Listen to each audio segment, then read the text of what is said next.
Beth, it was at a secondary training facility in Spokane that clients of Hauser's Quality Labs say Greg Hauser neglected to feed, water, and provide adequate living facilities for nearly 30 dogs during one of the hottest weeks last year. Now, those clients tell me they want justice. A quick warning, some of the images you're about to see are disturbing.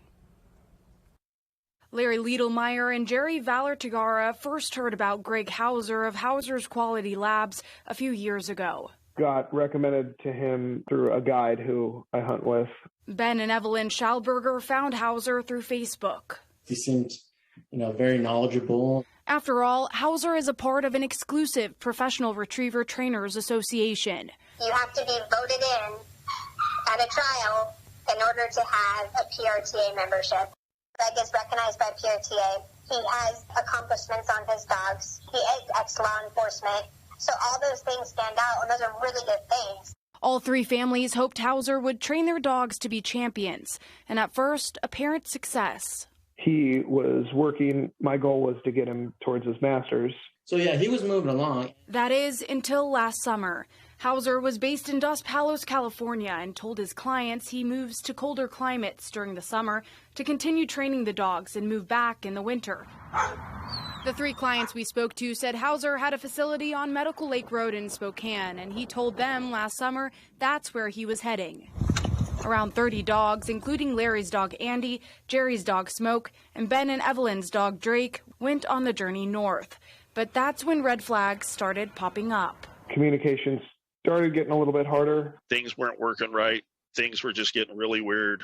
And on August 11th, things got even more concerning. Heat warnings across the region. We are under a weather authority alert around our region because of the high temperatures. But no word from Hauser. I asked him how he's doing, and he said, doing well. We are working on doubles and running to piles. I said, okay, very good to hear that. That was August 11th at 7:34 p.m.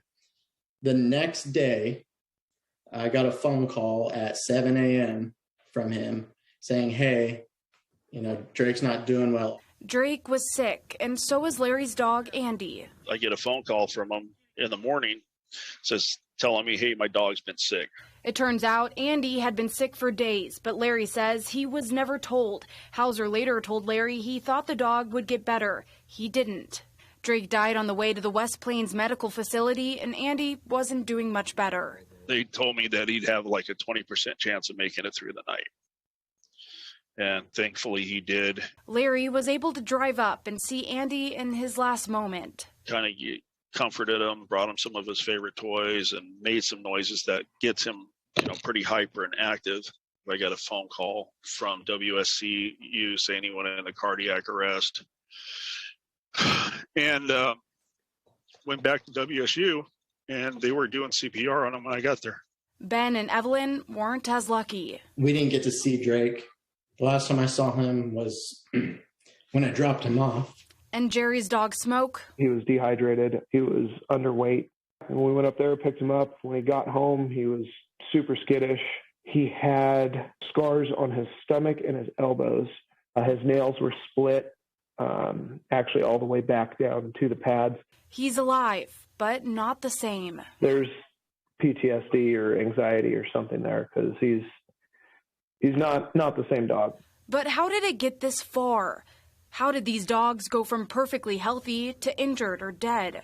First, I think it was the water, something wrong with the well water. Then he said it was Purina, the dog food. And then he blamed it on poisonous plants on the property. Everything that he gave for plausible or impossible problems was all dismissed by the toxicology reports. We obtained copies of Andy and Drake's necropsy, which shows high sodium levels. I spoke to their veterinarian who says that caused their brains to swell, then die. She told me, quote, something wasn't right to cause him to be in this situation. You don't see dogs just drop dead in the heat. Only extreme conditions like being kept in a property without proper airflow, food, and water would have caused this to happen. She said that it was like probably the top 5 worst cases that she'd seen for neglect. Just, they smell awful, she said. It was disgusting. So what about Greg Hauser? I spoke to him over the phone and exchanged text messages. He refused to be recorded, but said, quote, The dogs were fed and watered daily, part of the normal routine. This is a tragedy, and it devastated me. I've never had a dog die, and all of a sudden, in 24 hours, I had 3. There's no way I'd intentionally or unintentionally hurt one of those dogs. Hauser tells me he is still taking dogs, and when you look on PRTA's website, Hauser is still listed. An independent contractor for the American Kennel Club did not want to be identified, but told me they won't act without a conviction. That same person told me individual clubs won't let him into competitions. And the 3 families affected? We want to see him lose his ability to own and train dogs forever. We want him to lose his license. We want him to lose his accreditation. You want justice? Oh, yeah. I definitely want justice for my dog, for Andy, for Drake, and for Rosie. I mean, those 3 dogs didn't have to die the way they did.